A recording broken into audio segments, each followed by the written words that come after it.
प्रभु राम देव भगवान अल्लाह खुदा ईश आदि नाम एक ही शक्ति के हैं। वो कैसा है, कहां है, कैसे मिलता है, किसने देखा है? ये प्रश्नवाचक चिन्ह पूर्ण रूप से हटाने के लिए अवश्य सुनिए जगत गुरु तत्वदर्शी संत रामपाल जी महाराज के अमृत वचन, सर्व पवित्र धर्मों के पवित्र शास्त्रों के आधार पर। पुण्यात्माओं, यहाँ तो उस स्थान की महिमा की कोई तुलना भी नहीं कर सकते, किसी से हम कंपेयर करके आपको बता नहीं सकते। वो तो वहाँ जाकर देखोगे जब आनंद नारा होगा। बाकी कुछ मिलता जुलता उसका कुछ आभास आपको कराया जाता है।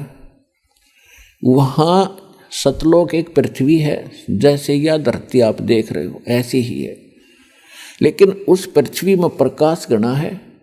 जैसे आप देखते हो कहीं पर कोई दरिया का रेत पड़ा हो और उस रेत में चमक होती है, चांदी की तरह चमकते हैं सूर्य की रोशनी में, ऐसे वह पृथ्वी सारी ही ऐसे चमकती है और उपजाऊ बहुत गणी है। वहाँ पर सब बाग बगीचे हैं, झरने बहते हैं। यहाँ तो पत्थर के पहाड़ हैं, वहाँ हीरे और पन्ने होते हैं, इनके वो पहाड़ हैं, मोतियों के पहाड़ हैं। यहाँ तो कंकर पत्थर हैं, वहाँ मोतियों हीरों के पहाड़ हैं, और उन्हीं में बीच में पृथ्वी रेत है, उन्हीं में बाग बगीचे हैं, झरने बहते हैं, सफ़ेद रंग के सभी वहाँ सब वस्तुएं सफ़ेद कलर की होती हैं, यानी और एक तत्व से बनी हुई होती है। वहाँ मनुष्य भी ऐसे ही जैसे यही आकार है, स्त्री हैं, पुरुष हैं, आपके पूरे परिवार हैं। वो परिवार के आप साथ ही आए थे, इकट्ठे डूबे थे, कब इस काल के साथ हम इकट्ठे आए थे। और वो परिवार आज पता नहीं कहाँ कहाँ भटक रहे हैं, कोई कहीं कोई कहीं। तो वहाँ जाकर आप फिर से ऐसे ही परिवार बनेगा जैसे आपका यहाँ हुआ है। और ये परिवार तो आपका है ही नहीं, आज पता नहीं किसकी मृत्यु हो जाए। आज आप अपने बच्चों में, अपने परिवार में, अपने माता पिता पति पत्नी में आप कितना मोह करते हो, कितना प्यार से रहते हो। और यहाँ पता नहीं कब किसके ऊपर के बिजली गिर जाए, ऐसे गंदे लोक में हम रह रहे। अब यहाँ हम अपने परिवार में कितने प्यार से रहते हैं, फिर मृत्यु होती है, फिर हम टक्कर मार मार कर रोते हैं। तो ये क्या है यहाँ पर, ये क्या परिवार हुआ, ये क्या व्यवहार हुआ यहाँ का। और वहाँ जाएंगे ऐसे परिवार बनेगा जैसे यहाँ बना है। और फिर वहाँ कभी मृत्यु नहीं होगी, वहाँ कोई कष्ट नहीं, किसी चीज का अभाव नहीं, और अपना खाओ पियो नहाओ दो, दूधों की नदियाँ बहती हैं, वहाँ शहद की नदियाँ बहती हैं। वहाँ पर बाग बगीचे सदा बहार हैं, कभी सूखते नहीं, उनके फल कभी समाप्त नहीं होते। आपके अलग अलग मकान बने हुए हैं, बहुत सुंदर महल, और आगे लान है, प्रत्येक के आंगन में विमान खड़े हैं वहाँ के बने हुए।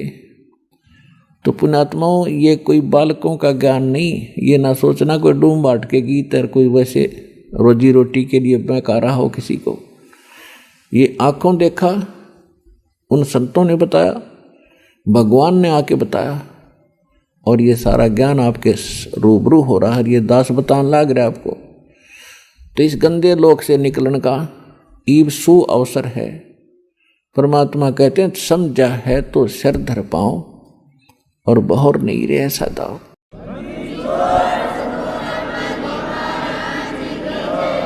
और यहाँ की किसी वस्तु की इच्छा आपके मन में नहीं रहनी चाहिए। प्रथम तो यो ज्ञान ऐसा है कि यहाँ कति हृदय हटा देगा आपका इस गंदे लोक तय। यो लोक ठीक नहीं है, यहाँ की व्यवस्था सारी व्यर्थ है। देखो, ये तो आपने मान लेना चाहिए कि यहाँ से तो आपकी मृत्यु होगी, डेफिनेट होगी। वो कब होगी वो समय निर्धारित है। जैसे परमात्मा बताते हैं कि साथी हमारे चले गए, हम भी चालनहार, और कोई कागज में बाकी रह रही, तांत लगी है वार। अब जैसे कोई व्यक्ति मृत्यु को प्राप्त हो जाता है, दूसरे सोचते हैं इसको बीमारी होगी थी, एक्सीडेंट हो गया, यूं मर गया, हम अभी नहीं मरेंगे, चलो हम चलते अपना काम करते। वो भी यही सोच रहा था कि अभी नहीं मरेंगे। तो यहां कहते हैं ना जाने काल की कर डारे, और किस विध ढल जा पास आवे, और जिनाते सरते मौत खुड़क दी, उन्हानु केड़ा हासावे। या नाचते हैं, गाते हैं, फिल्मी गाने सुनते हैं, एक सेकंड में ना जाने कित बिजली गिर जाए, जगह जगह भूकंप आते हैं, और वो पता नहीं क्या क्या नाच रहे होते हैं, कूद रहे होते हैं, कोई गाने सुन रहा होता है, 1 मिनट में बिजली गिर जाती है, हाहाकार मच जाती है, सांस लेने का टाइम नहीं मिलता इनको। तो ऐसे गंदे लोक में तुम ऐसी खुशी मना रहे हो, तुम्हें डर नहीं रहा, तुम्हें ज्ञान नहीं है। 2 प्रकार के व्यक्ति यहाँ पर ऐसी गलतियां करते हैं। एक तो कति बालक होते हैं, उनको ज्ञान ही नहीं, वो सर्प को भी पकड़ लेते हैं, आग में भी हाथ डाल देते हैं। और दूसरे जिन्होंने भांग पी रखी हो या नशा कर रखा हो, वो व्यक्ति ही निर्भय होकर के ऐसे भयंकर स्थान पर और मस्ती में रहते हैं। इस ज्ञान से वह भांग उतारी जाती है, वो नशा उतारा जाता है, और वो बालक की बुद्धि आपकी समाप्त की जाती है, आपके विचार मैच्योर किए जाते हैं, मजबूत किए जाते हैं, स्वस्थ किए जाते हैं कि ये लोग ठीक नहीं है, यहाँ का भगवान ठीक नहीं है, यहाँ का कोई भी व्यवहार ठीक नहीं है। यहाँ से पीछा छुटवाने का समय केवल अब आया है। ये 4 युगों के बाद यही समय होता है। यह बिचली पीढ़ी अब प्रारंभ हुई है। 1951 में दास का जन्म हुआ, 1947 को भारत आज़ाद हुआ। उसके बाद शिक्षा धीरे धीरे पनपी है, न कोई शिक्षा के निकट नहीं जाता था। और अब शिक्षा की इतनी आवश्यकता महसूस करवा दी भगवान ने, दया करी दाता ने, कि बच्चा बच्चा पढ़ा दिया अपने सब ने, चाहे जिसका बिल्कुल ब्योंत नहीं है, गरीब भी व्यक्ति है, वो चाहता बेटा बेटी ने खूब पढ़ा दूं, अच्छा इनको शिक्षा दिवा दूं। तो इस शिक्षा का परमात्मा ने प्रेरणा की, और इस शिक्षा का लाभ आपको ईब मिलेगा। यहाँ बड़ी अच्छी बात है, शिक्षा ग्रहण कर ली, पढ़ लिए बच्चे, बहुत अच्छी ट्रेनिंग भी कर गए।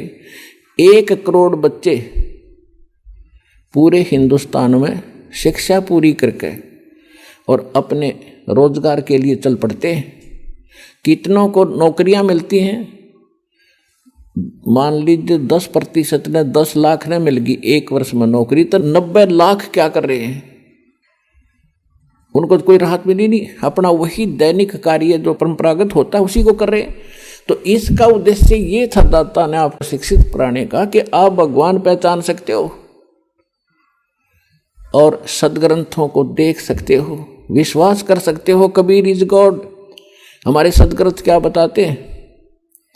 और इसको जानकर आप फिर सतलोक की भी इच्छा करोगे। जब आप यहाँ छोटी मोटी कोई जॉब प्राप्त करने के लिए कितने संघर्ष करते हो, न्योछावर हो जाते हो, 20 वर्ष तक बच्चे को पढ़ाते हो, खूब खर्चा करते हो कि किसी प्रकार इसको ये वस्तु प्राप्त हो, सुखी हो। और जब आपको पता चलेगा कि ये तो इससे हटकर भी एक और वस्तु है जो इस मनुष्य जीवन से हमने करनी थी और बच्चों से करवानी थी, वह भूल रहे थे, वो अब पता चलेगा। इसका यही काम है। शिक्षा नहीं देता दाता आपको, 4 योग चले गए। अगर छोटा मोटा अक्षर ज्ञान होता था तो उसको रोजी रोटी आधार नहीं होता था। आज तक आप देख रहे हो, अपना इतिहास देख लो, हिंदुस्तान का इतिहास देख लो, पिछला 100 वर्ष, 200 वर्ष, 300 वर्ष कौन पढ़ा करता था? एक ब्राह्मण वर्ग था, संस्कृत पढ़ा करते थे, वो परंपरागत और सदग्रंथों को जानते थे। उनका यही काम दे रखा था कि आप इन सदग्रंथों को पढ़ो। आप फ्री छोड़ दिए समाज ने, ब्राह्मण लोग, कि तुम इन सदग्रंथों को पढ़ो, शिक्षा ग्रहण करो और हमें समझाओ। अब उन्होंने उनके लिए उनकी वो भी रख दी, वे तुम्हारी पूजा भी देंगे, दक्षिणा देंगे तुम्हें, तुम अपना एक का काम करो, अपना परिवार पोषण भी करो और सदग्रंथों को पढ़ो और हमें समझा दो। इतनी सी बात है। तो इन ब्राह्मणों के समझ में नहीं आई सदग्रंथ। और परमात्मा आए 600 वर्ष पहले, ये सच्चा ज्ञान बताने लगे तो विरोध कर दिया, इन ब्राह्मणों ने करवा दिया। ब्राह्मण कोई जाति नहीं है पुणात्माओं, क्योंकि हम अपने अपने वर्ण में पैदा होकर उसी को सत्य मानते हैं, श्रेष्ठ मानते हैं, और कोई उसके विषय में थोड़ा सा बोलता है तो हमें दुख होता है। ये भी हमारी बाल बुद्धि ही होती है, बचपना ही होता है। अब देखो ब्राह्मण, आज हम ब्राह्मण कुल में जन्मे हैं, मृत्यु के बाद हम शूद्र घर में भी जन्म ले सकते हैं, क्योंकि हमारे संस्कार बहुत पुराने आपस में रले मिले, और हम पशु पक्षी योनि में भी जाएंगे। फिर भी ब्राह्मण कोई जाति से नहीं होता, कर्म से होता है। जो ब्राह्मण यानी पंडिताई गुरुआई करते हैं, जो ज्ञान प्रचार करते हैं, उनको ब्राह्मण कहते हैं, विद्वान कहते हैं। मेरे पूज्य गुरुदेव जी ब्राह्मण कुल में जन्मे थे। गांव बड़ा पैंतावास, जिला भिवानी, चरखी दादरी के पास एक गांव है। ब्राह्मण कुल में जन्मे थे और वो कभी ब्राह्मण नहीं कहते थे, आप अपने आप को एक भक्त या संत कहते थे। और मेरे दादा गुरुजी यानी गुरुजी के गुरुजी गांव छावला दिल्ली में,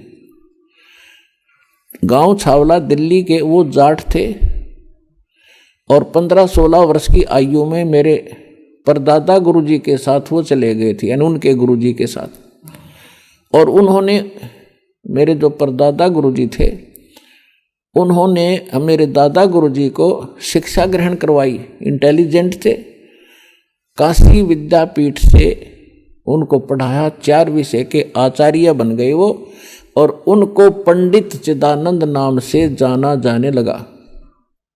पंडित ब्राह्मण, और उनका सोनीपत जिला में खरखोदा तहसील के पास एक छोटा सा गांव है गोपालपुर। वहाँ पर आज भी मेरे दादा गुरुजी छावला वाले उस जाट का एक पंडित चिदानंद नाम से आश्रम बना हुआ है, उस पर लिखा है बोर्ड, पंडित चिदानंद आश्रम गोपालपुर। वो जाट होते हुए पंडित कहलाए, और मेरे पूज्य गुरुदेव जी ब्राह्मण होते हुए भी कहा करते, नहीं मैं वो पंडित नहीं हूँ, वो आचार्य नहीं हूँ जो जिन्होंने पंडिताई यानी शिक्षा ग्रहण की। पंडित उसको कहते जो विद्वान हो जाए। गुरुजी कहते थे मैं संत हूँ, भक्त हूँ, और आप भी कल्याण कराता हूँ और आपका भी उद्धार करता हूँ। पंडित तो मेरे गुरुजी थे। तो इसी प्रकार जो दास आपको ये कह रहा है, जिनको सदग्रंथों का ज्ञान होता था हम उनको पंडित कहते थे। ब्राह्मण उसी को कहते हैं, भक्त को ब्राह्मण कहते हैं। ब्राह्मण उसको कहते हैं जो परमात्मा से परिचित हो जाता है, ब्राह्मण सोए जो ब्रह्म पहचाने। तो कहने का भाव यह है कि उन पंडितों ने जिन्होंने इन सदग्रंथों को पढ़ा वो विद्वान बने, वो इनको समझ नहीं सके।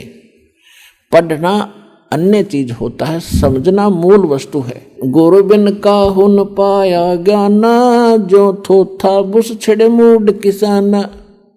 भाई सतगुरु बिन काहू न पाया ज्ञाना, जो थोथा बुस छिड़े मूड किसाना।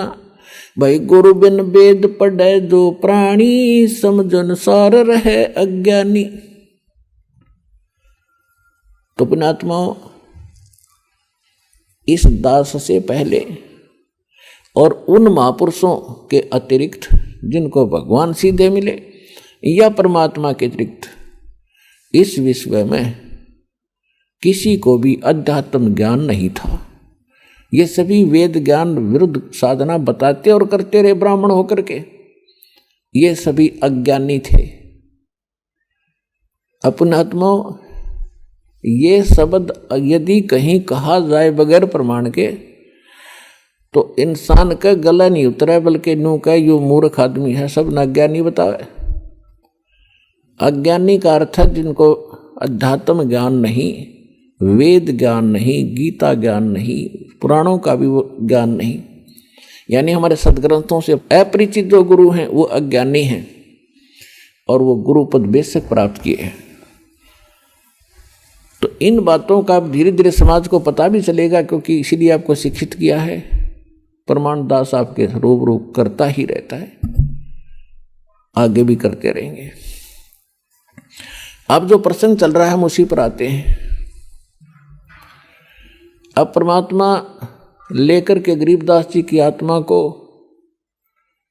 और सचखंड पहुंचे, सतलोक में पहुंचे। सतलोक का आपको दास वर्णन कर रहा है कि वहां 3 पोर्शन है सतलोक के, सचखंड के।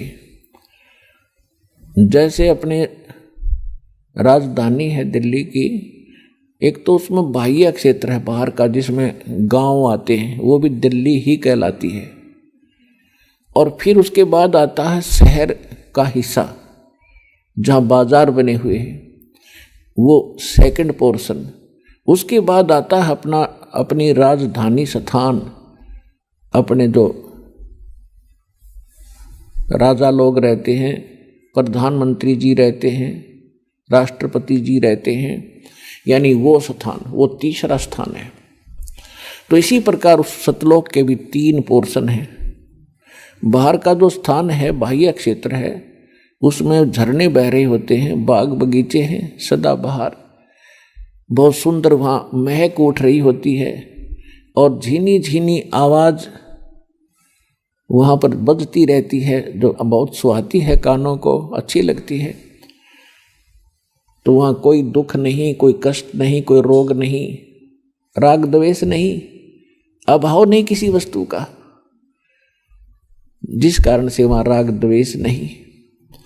और सबको एक जैसा शरीर है, सबको एक जैसा ही वहाँ पर व्यवस्था उपलब्ध है। वहाँ कोई छोटा और बड़ा नहीं, वहाँ कोई अमीर और गरीब नहीं, वहाँ कोई शूद्र और उच्च वर्ण के नहीं, ब्राह्मण नहीं। तो वहाँ पर राग द्वेष होता ही नहीं। और वैसे भी वो शरीर जो आपको मिलेगा वो सुक्रम कायम ऐसना विरम, वहाँ जो आपको शरीर प्राप्त होगा उसमें नाड़ी तंत्र नहीं होगा, एक तत्व से बना हुआ होगा। उसकी बनावट और उसके अंदर जो मशीनरी है वो बहुत अच्छी होती है, वो कभी नाश नहीं होती।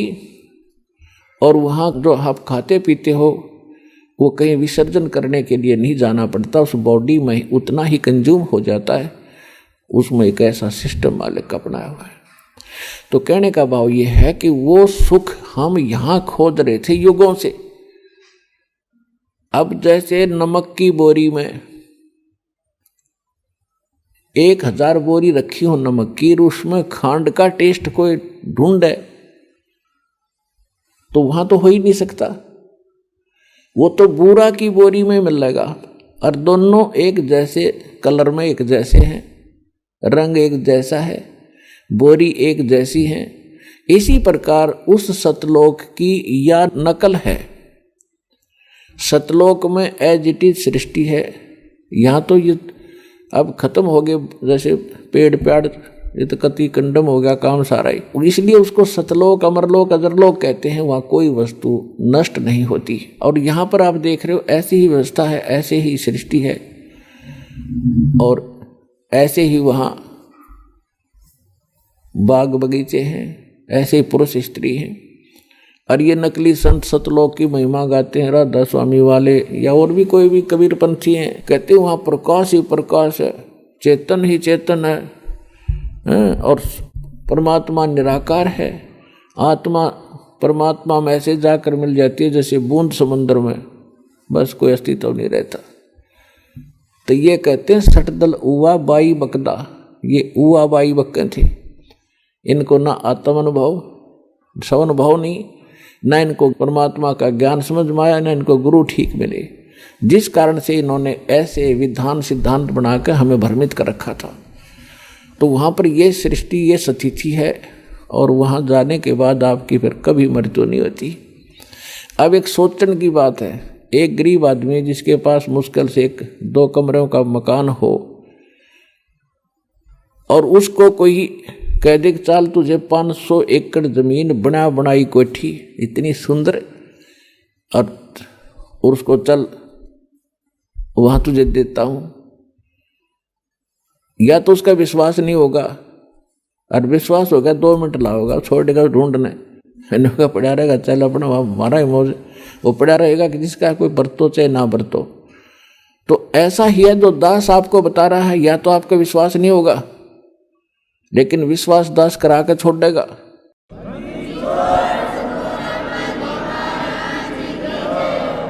क्योंकि ये दास की बनाई हुई सेल्फ मेड स्टोरी नहीं है, ये गॉड गिवन स्पिरिचुअल नॉलेज है, परमात्मा का दिया हुआ अध्यात्म ज्ञान है। और जिन महापुरुषों ने देखा उनका बयान है, वो बयान आपको सुना रहा है दास। आप उस बयान को पढ़ नहीं सके, समझ नहीं सके, इसलिए एक वकील की जरूरत पड़ती है। इसी प्रकार दास आपका वकील का भी काम करेगा उस परमात्मा के दरबार में। कर ले गुरु वकील मुकदमा भारी है, भाई कर लो गुरु वकील मुकदमा भारी है। ये बहुत भारी मुकदमा है, इसके लिए वकील की जरूरत पड़ेगी, वकील भी पूरा हो। जिन विधान का नहीं पता, संविधान का नहीं पता, और वो वकील बने फिरे हैं, दस यानी नकली संत बने फिरते हैं। ऐसे संतों को करने का, ऐसे वकीलों को भी करने का कोई फायदा नहीं जो वहां जवाब ना दे सके। तो इस दास के अतिरिक्त विश्व में इस विधान का कोई भी जानकार नहीं है पृथ्वी पर वर्तमान में।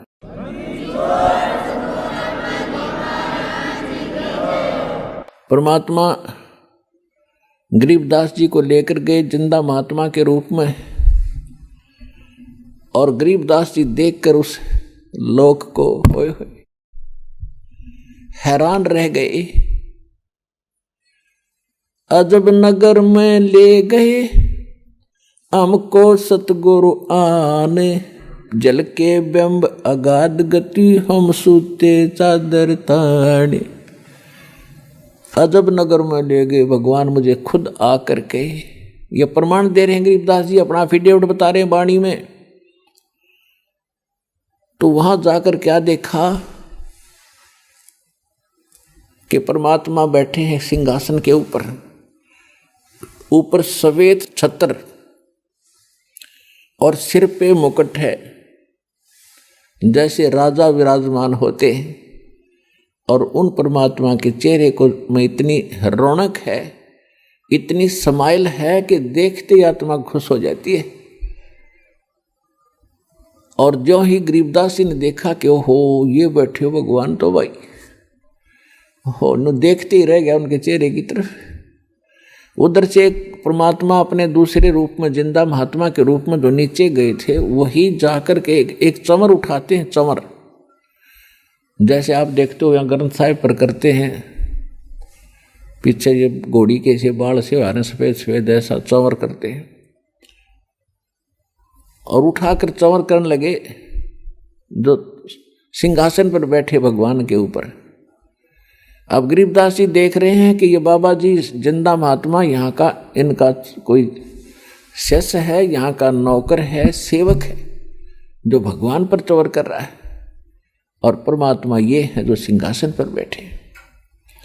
उसी समय सिंहासन पर बैठे परमात्मा खड़े हुए, और नीचे से जिंदा महात्मा के रूप में जो गए थे भगवान, वो उस अनंत कोट ब्रह्मांड के सिंहासन पर विराजमान हुए। जो परमात्मा मुकुट पहरे हुए थे और जिसके एक रोम में, रोम कहते हैं बाल को, रोमकूप कहते हैं जो छिद्र जहाँ बाल उगा है, तो कहते हैं एक रोमकूप में या बाल में कहो रोम में इतना रोशनी है, करोड़ सूर्य मिला दे करोड़ चंद्रमा, इतना तेज। यहाँ तो इन आँखों से नहीं देख सकते हम उस तेज को, वहाँ हमारी आँखें दूसरी होती हैं, आत्मा की आँखों से देखा जाता है और वो बहुत प्यारा लगता है, आँखें बंद नहीं होती।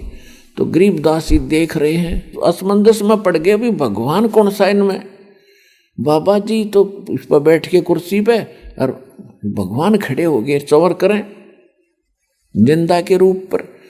थोड़ी सी देर में वो तेजो में शरीर, वो जिंदा महात्मा वाले शरीर में समा गया और एकदम उनका नूरी शरीर हो गया, परमात्मा तेजो में शरीर।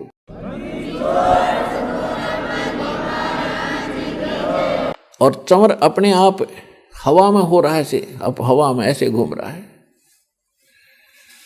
अब गरीबदास जी असमंजस में पड़ गए, आश्चर्यचकित हुए।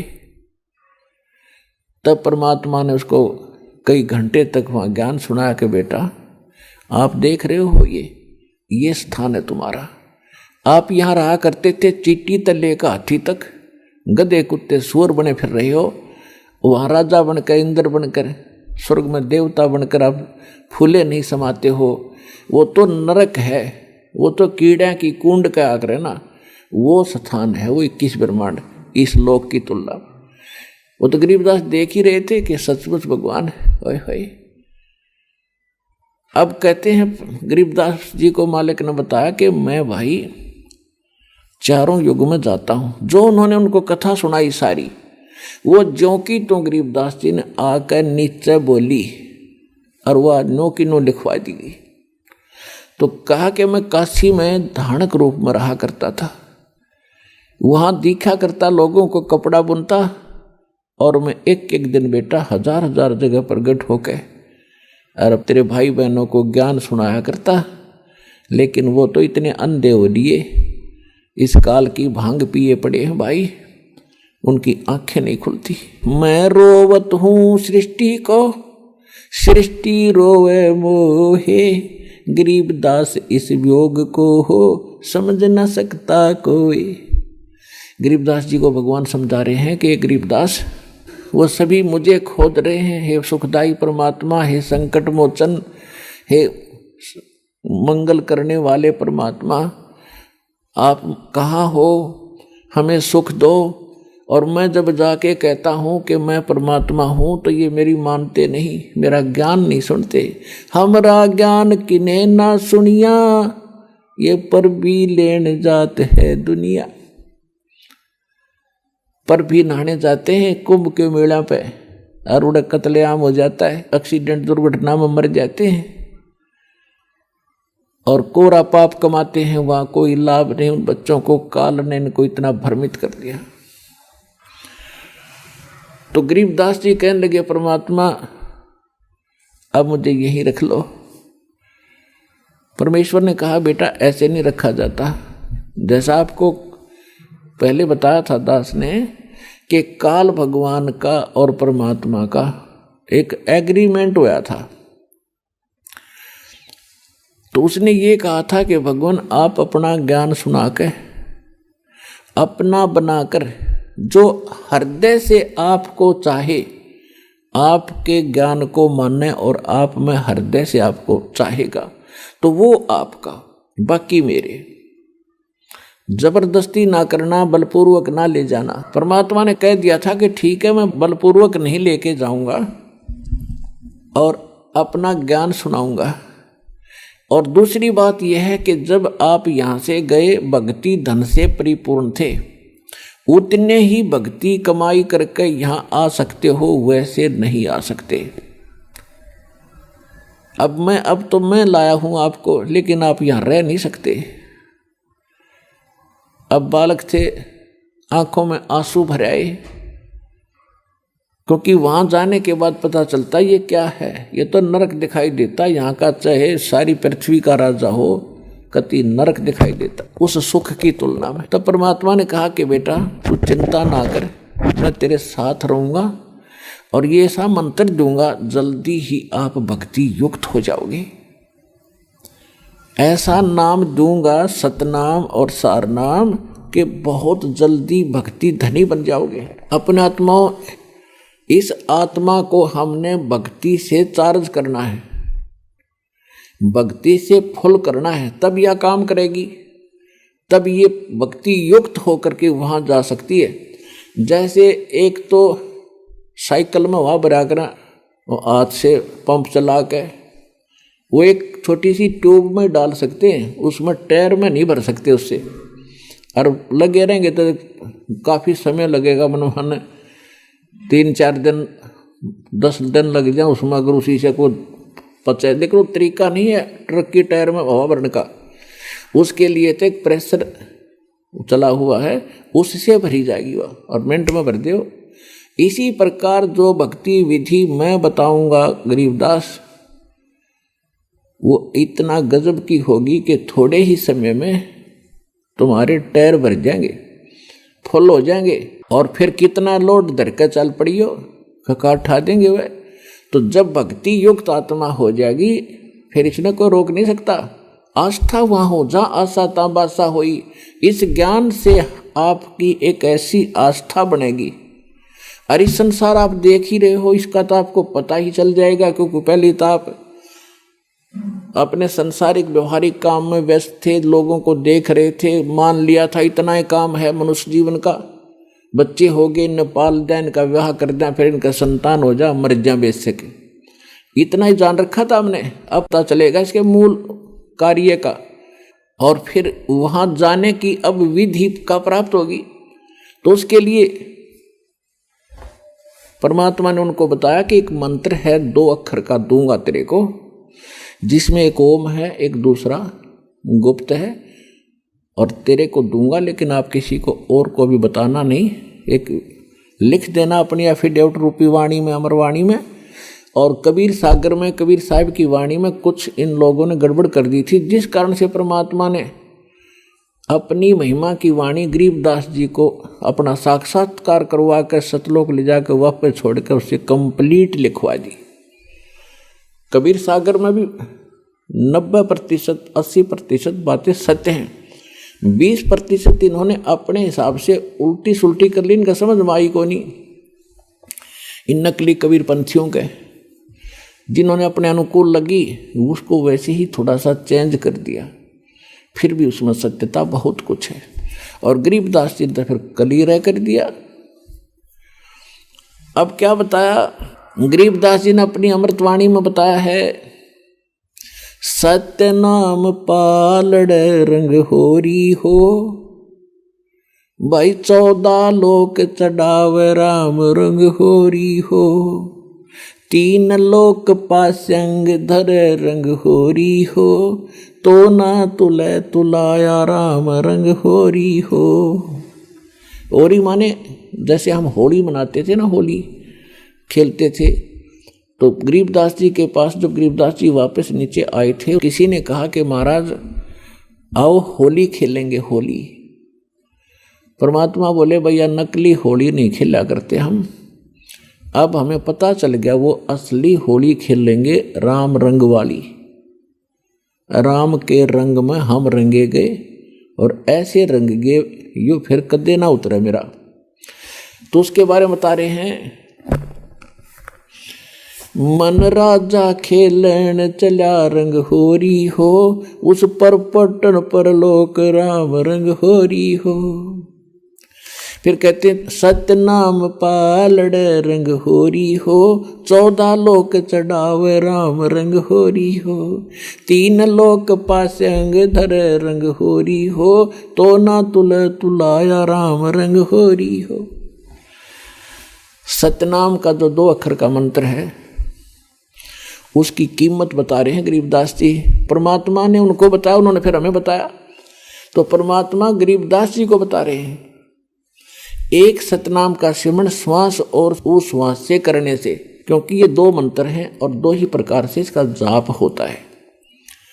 उसकी कितनी कीमत बनती है, लेकिन अधिकारी से लेके अपनी मर्जी से कोई अपॉइंटमेंट लेटर लिख ले, मैं लग गया तहसीलदार और लिख ले, साइन कर ले किसी की आप पे, तो वो नहीं लग सकता।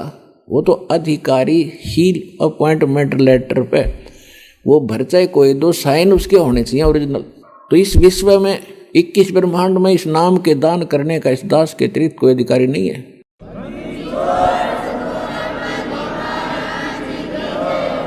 और यदि कोई नकली इस दास से ये मंत्र सभी प्राप्त करके और अपने आप दुकान खोल कर बैठ गया, नाम देने लग गया किसी को, तो सबसे बड़ा दुश्मन है मानव समाज का। अपना नाश करेगा और 100-200 हज़ार को और खराब करके उनका भार भी सिर पर धर लेगा। तो उनसे भी सावधान रहना है, ऐसे नकलियों से बचना है और बचाना है अपने भाई बहनों को, मानना उनको प्यार से। देखो यू मार्ग है प्यार का, इसमें धक्का नहीं चलेगा। भगवान का अनुबंध है, उस काल के साथ एक एग्रीमेंट है कि जबरदस्ती ना करना। तो आपने इस फार्मूले को अपनाना है, जबरदस्ती नहीं करना, प्यार से समझाना अवश्य। चाहे कोई गाली दे, आपने बुरा बोले। अब जैसे एक छोटा सा बालक और अग्नि में हाथ देने चला, हीटर जला था, हीटर की तरफ भाग रहा है और उसको उठा लिया, बड़े भाई ने, बहन ने या पिता ने, और वो रो रहा है मुझे छोड़ दे, और वो बालक है नादान थप्पड़ भी मार रहा सिर में, मुझे छोड़, तो हम नहीं छोड़ सकते, उसका बुरा भी नहीं मान सकते कि बालक इसको पता नहीं और छोड़ दिया तो जलेगा यूँ। तो ये कहते हैं ना, भावनाओं को ठेस पहुंचाता है रामपाल। रामपाल भावनाओं को ठेस नहीं पहुंचाता, आपका जीवन बचाता है। अब प्रारंभ में जब ये ज्ञान धीरे धीरे प्रचार शुरू किया, टीवी माध्यम से जाने लगा, तो भक्तों के पास अनजान लोगों के ऐसे बुरे फोन आते थे, गालियां देते थे, तुम क्या कह रहे हो, ब्रह्मा विष्णु महेश को नासवान बता रहे हो, तुम्हें ये कर देंगे वो कर देंगे। इनसे प्रार्थना कर रखी थी, भाई बोलियो ना, सुनते रहो पर चलते रहो, एक दिन आवेगा इनकी भांग उतरेगी। ज्ञान सामने रखा हुआ है, और अब भी नहीं समझेंगे फिर तो पत्थर हैं ये। और फिर जान बूझ साची तजय करे झूठ से ने, और ताकि संगत है प्रभु सोपन में भी ना दे। आंखों प्रमाण देख के और फिर भी नहीं मानेगा तो पत्थर आदमी है, कहते इसे नालायक के तो सपने में भी ना मिला हमने। तो इसी प्रकार आपका प्रयत्न है, प्रत्येक भाई बहन को समझाओ, और कोई ऐसी गलती कर रहा है उसको समझाओ, क्यों पाप का भागी बन रहा है, ऐसी गलती मत करो। आप भी दोबारा उपदेश लो वहाँ जाके, और इनको छोड़ो भगवान के बच्चों के। ये तो पहले दुश्मन बतेरे थे, ये काल के दूत नरे भेज रखे काल ने, इनको मिसगाइड कर दिया, सारे सबकी दुर्गति हो रही है, भक्ति भी कर रहे हैं, साधना भी कर रहे हैं, जो भी कोई क्रिया बताता वो भी कर रहे बेचारे, और फिर भी दुखी, क्योंकि वो शास्त्र विदिता कर्मन माना आचरण है, वो सत्य भक्ति नहीं है, शास्त्र अनुकूल नहीं है। शास्त्र अनुकूल भक्ति और पूरा कोर्स सतलोक आश्रम बरवाला जिला हिसार हरियाणा के अतिरिक्त विश्व में नहीं है।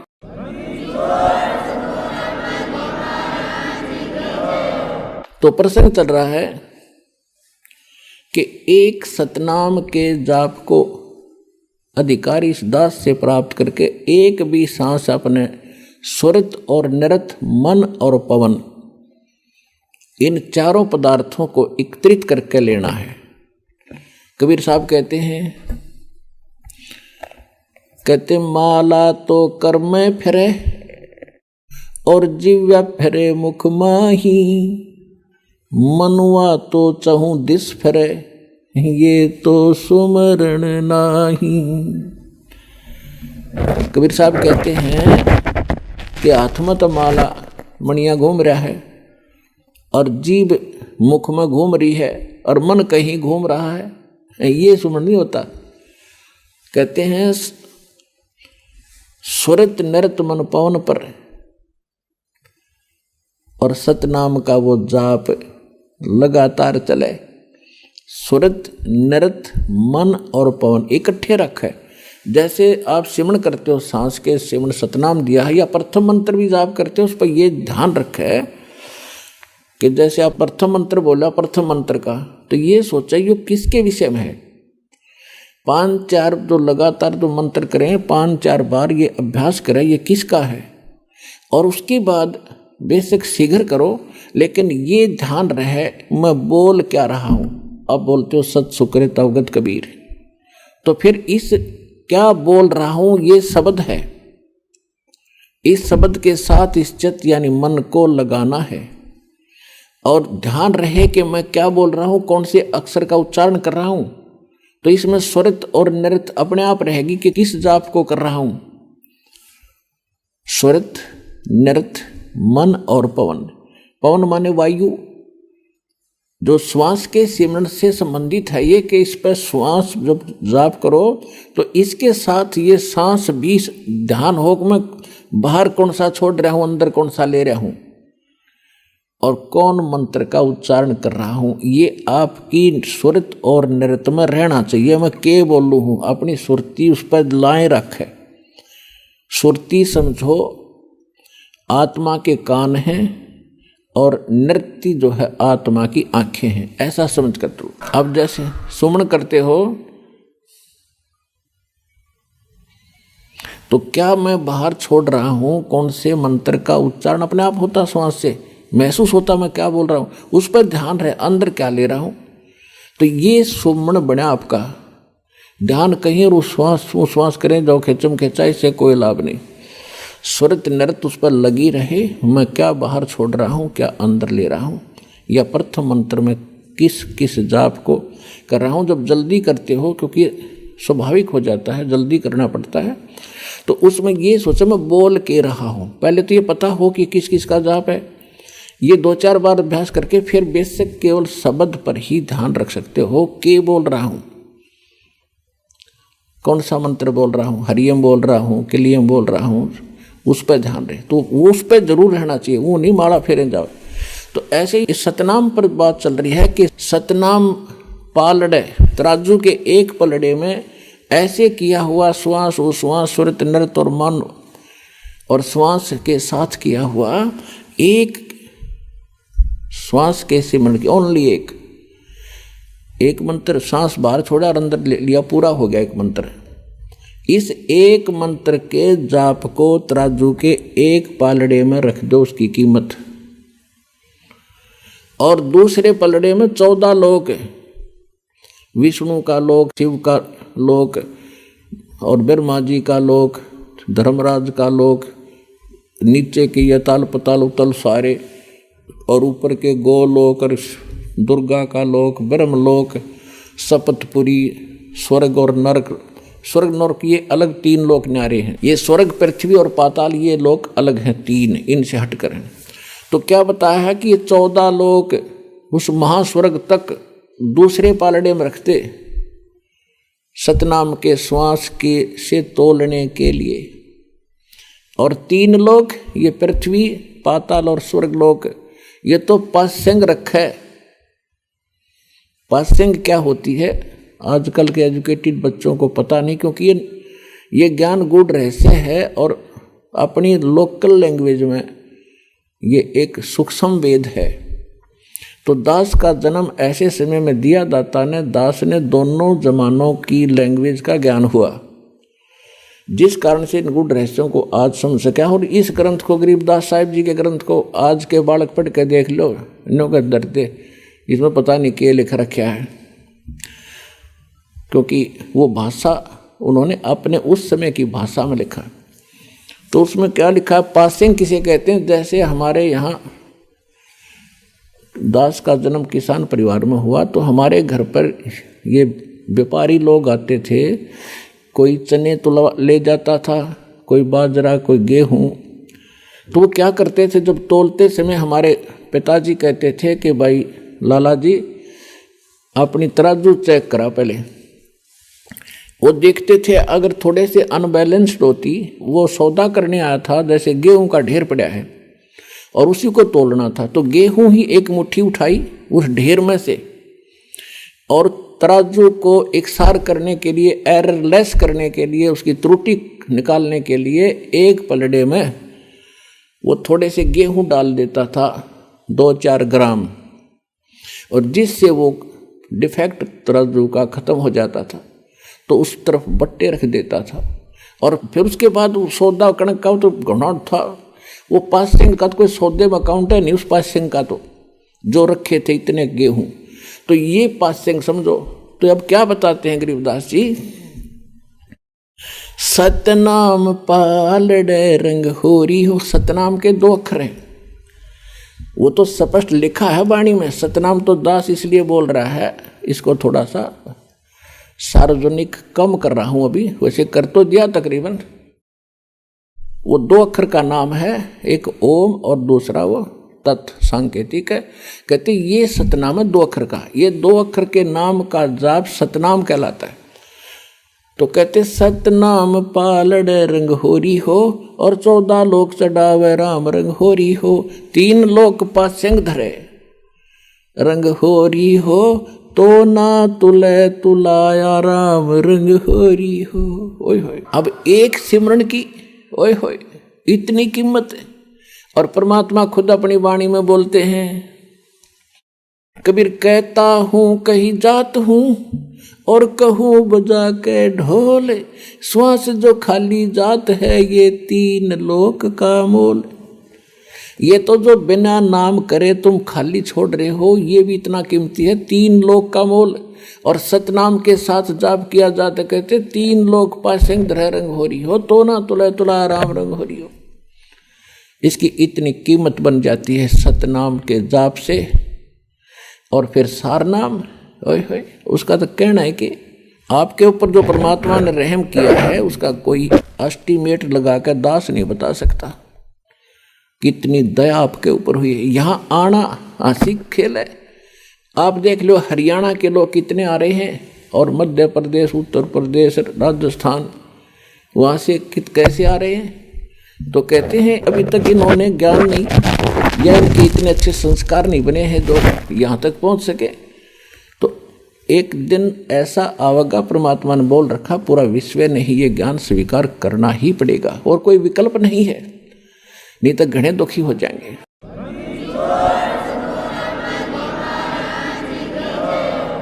आइए अब हम उन श्रद्धालुओं के अनुभव जानते हैं जो जगत गुरु तत्वदर्शी संत रामपाल जी महाराज जी से दीक्षा प्राप्त कर चुके हैं तथा उनके द्वारा बताए गए भक्ति मार्ग पर चल रहे हैं। जी नमस्कार। नमस्कार सर जी। क्या नाम है जी आपका? मेरा नाम है ज्योति विजय परदेसी।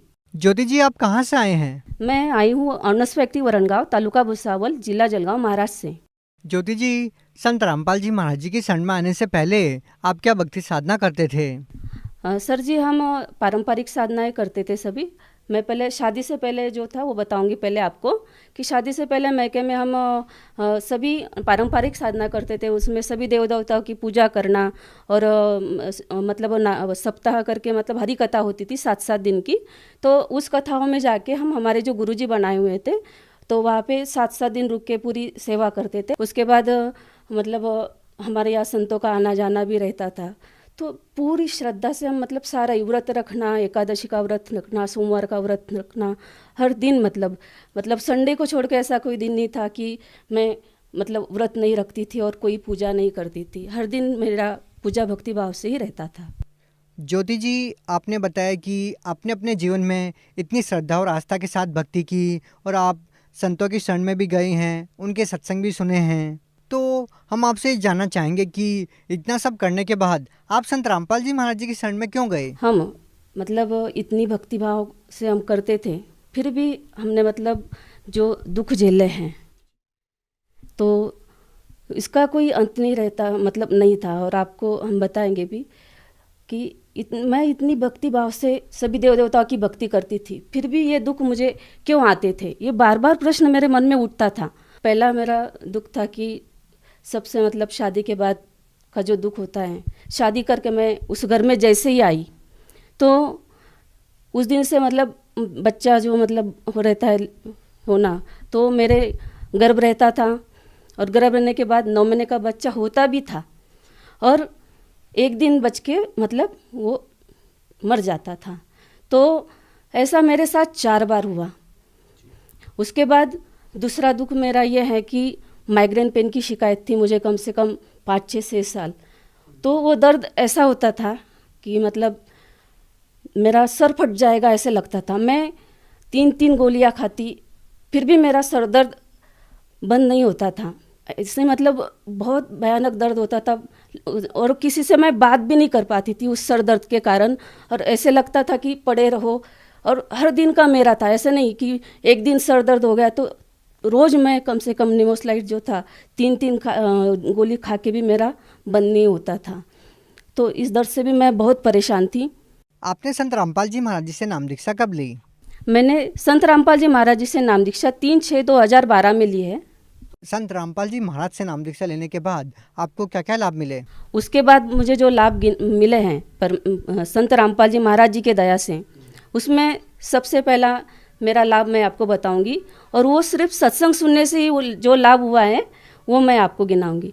तो हमारी सासू माँ जो है, उबला हुआ पानी जैसे उनका पड़ता है और उसके बाद जैसे इंसान जल जाता है तो वैसे उनकी स्किन मतलब जल गई थी और ऐसे छिलके अंदर से भी निकल रहे थे और बाहर से भी। तो संत रामपाल जी महाराज के जैसे हम मतलब बुक एक मंगाई थी और बुक हमारे घर में थी। तो सबसे पहले हमने उनको हमारे प्रॉपर डॉक्टर को दिखाया था। तो डॉक्टर को दिखाने के बाद फिर हमने उनको जलगांव ले गए और जलगांव को लेके बाद वहाँ से भी उन्होंने वो लगाया कि आप इनको औरंगाबाद लेकर जाइए। तो मतलब फिर संत रामपाल जी महाराज ने हमें ऐसे बुद्धि दी कि उनको हम घर लेकर आए, उनके कपड़े वगैरह देने के लिए। और फिर घर जैसे आए तो संत रामपाल जी महाराज की हमने बुक मंगाई थी। तो हमारे ससुर जी ने क्या किया कि उस पर संत रामपाल जी की एक फ़ोटो होती है आशीर्वाद वाली, तो आशीर्वाद वाली फ़ोटो ससुर जी ने खोली और उनके सर पे रखा उस फोटो को, और बोला कि आप ही इनको बचा कर ला सकते हो और दुनिया में कोई ऐसा नहीं है कि इनको अब बचा के लाए, उनकी स्थिति देख के। और फिर वो औरंगाबाद गए। औरंगाबाद कम से कम 1 महीना वो अस्पताल में रहे, डॉक्टर का उनका इलाज चलता रहा। हमारी चाची जी और मम्मी जी भी उन्हें मिलने जाते थे तो मुझे बोलते थे कि इनके पैर जो हैं उल्टे सूज गए हैं और अब ये नहीं बचेंगे, ऐसा मुझे फ़ोन पर बताते थे। तो हम मतलब बहुत रोना आता था कि हे भगवान, मतलब हम संत रामपाल जी महाराज के सत्संग सुन रहे थे, हमें पूरा विश्वास हो गया था उन पे कि यही भगवान है और यही धरती पर आए और यही इनको बचा सकते हैं। तो पूर्ण विश्वास हो गया था और हम उनकी सत्संग और ही ध्यान से सुने और उन्हें वही विनती करें कि हे संत रामपाल जी महाराज, आप भी एक ही हो कि अब हमारे सासू माँ को घर बचा कर ला सकते हो। और 1 महीने के बाद संत रामपाल जी महाराज जी के दया से वो घर पर आई और स्वस्थ होकर आई और हमें बहुत खुशी हुई। और फिर उसके बाद हम पूरा परिवार जाके 15 लोग थे, हम 15 के 15 लोग संत रामपाल जी महाराज जी के शरण में गए और बरवाला धाम में जाके संत रामपाल जी महाराज जी से हमने नाम दीक्षा ली। और उस नाम दीक्षा वाले दिन से लेकर आज हम कितने अनुभव आपको गिनाए सर जी, हम तो बताएंगे, हमारे मुंह का थूक भी सूख जाएगा। तो आप इतना मतलब इतने पल पल अनुभव देते हैं संत रामपाल जी महाराज जी हमको। दूसरा लाभ हम आपसे गिनाएंगे कि जैसे मुझे जो गर्भपात होता था तो कम से कम ऐसा मेरे साथ 4 बार हुआ है। तो 4 बार में हर दिवाली मैंने अस्पताल में मनाई है। और देखो आपसे हमने सर जी हमने ये भी बताया आपको कि मतलब हम इतनी देवी देवताओं की भक्ति करते हुए भी जो दुख मैंने झेला है सर जी आपको हम बता नहीं सकते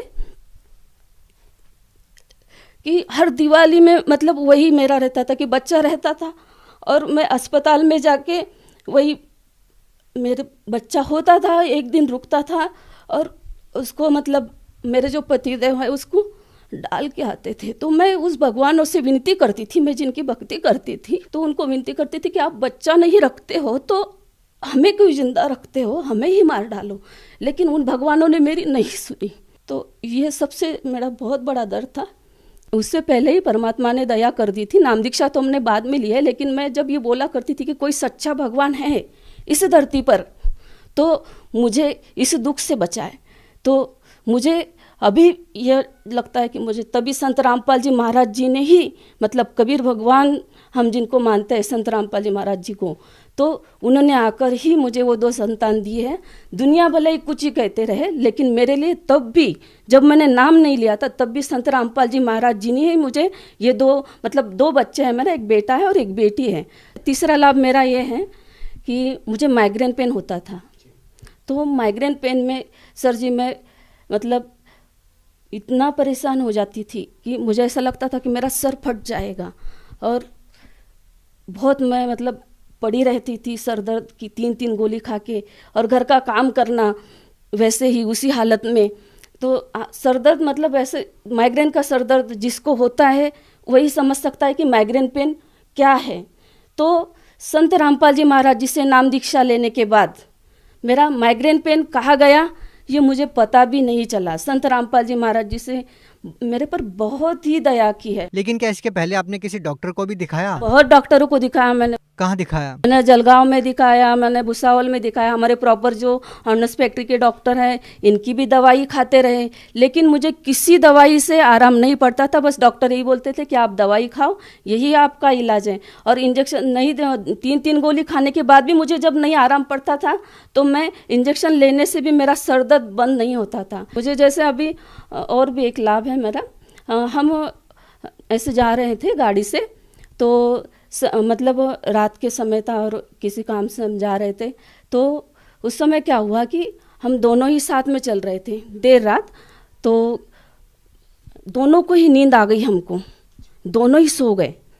और परमात्मा संत रामपाल जी महाराज साक्षात स्वरूप हमारे वहाँ आए और हमारी गाड़ी ऐसे रास्ते से चल रही थी, तो साइड में परमात्मा ने, संत रामपाल जी महाराज ने साक्षात आकर उसको साइड में लेकर ऐसे खड़ी कर दी और हम दोनों सोए थे। फिर पहले परमात्मा जी ने, संत रामपाल जी महाराज जी ने सर जी को, मतलब मेरे पति को उठाया और वो जब जगे तो उन्होंने मुझे जगाया। देखो ये क्या हुआ कि मैं जैसे ही मतलब मुझे नींद खुली तो गाड़ी ऐसा साइड में देखी थी और पैर उस पर रखा हुआ, और हम दोनों के दोनों उस समय मतलब हमारी मौत होनी थी दोनों की ही, क्योंकि हम दोनों ही कितनी देर सोए और कैसी गाड़ी चली हमको तो कुछ पता नहीं, लेकिन हमारे परमेश्वर स्वरूप साक्षात संत रामपाल जी महाराज ने आके उस समय हमारी जान बचाई है, ये हम बहुत अच्छे से जानते हैं। नहीं तो उस समय तो हमारा दोनों का ही मतलब अंतिम समय था, लेकिन साक्षात संत रामपाल जी महाराज आकर हमें बचा है उस समय। ज्योति जी, जैसा कि आपने बताया कि संत रामपाल जी महाराज से नाम दीक्षा लेने के बाद आपको इतने सारे लाभ मिले, तो क्या आपको नहीं लगता कि आप किसी और संत से भी नाम उपदेश लेते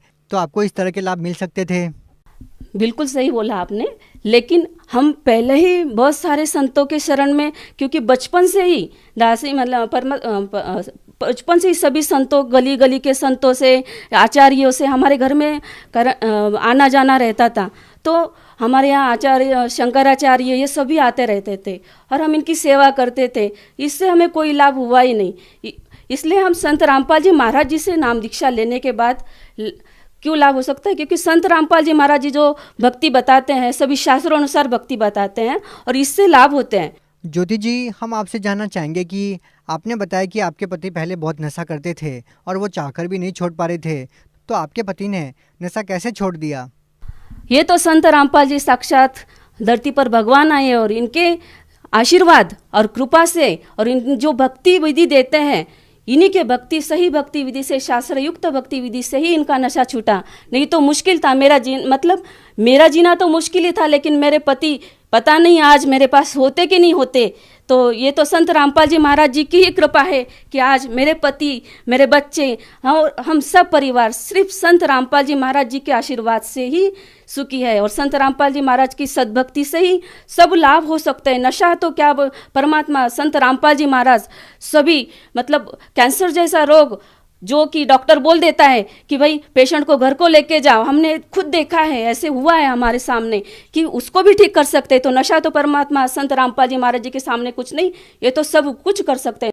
आप भगत समाज को क्या संदेश देना चाहते हैं? भक्त समाज को जो संदेश संत रामपाल जी महाराज जी दे सकते हैं, हम तो विनती कर सकते हैं भक्त समाज को, जो भी मेरे रिश्तेदार, नातीदार और जो भी मुझे सभी सुन रहे हैं, उनसे हम एक ही विनती कर सकते हैं कि वो संत रामपाल जी महाराज जी की जो बुक है जीने की राह, ज्ञान गंगा, और ये ज़रूर पढ़ें और उनके कई चैनलों पे सत्संग आते हैं तो उनको ज़रूर देखें। इसके अलावा संत रामपाल जी महाराज जी का फेसबुक, ट्विटर, यूट्यूब पर आप संत रामपाल जी महाराज जी वर्ड डाल के भी आप सर्च करोगे तो आपको संत रामपाल जी महाराज जी के सत्संग सुनने को जरूर मिलेंगे और आप सभी ये सत्संग अवश्य सुने और संत रामपाल जी महाराज जी से नाम दीक्षा लें और भक्ति करें और अपना जीवन जैसे मुझे सुख मिले हैं ऐसे आप सभी भी प्राप्त कर सकते हो। अगर कोई व्यक्ति संत रामपाल जी महाराज जी से नाम दीक्षा लेना चाहता है तो वह कैसे नाम दीक्षा ले सकता है? संत रामपाल जी महाराज जी के सानिध्य में आने के लिए जहाँ भी सत्संग चलता है, जिस भी चैनल पर, उसमें एक पट्टी चलती है, उस पर नंबर चलते हैं, तो उसमें आपको आपके ज़िले का नंबर वहाँ से आप प्राप्त कर सकते हो और वहाँ से आप अपने ज़िले का नंबर प्राप्त करके नामदान सेंटर का पता लेकर आप नाम दीक्षा ले सकते हो। जी बहुत बहुत धन्यवाद। सत साहिब।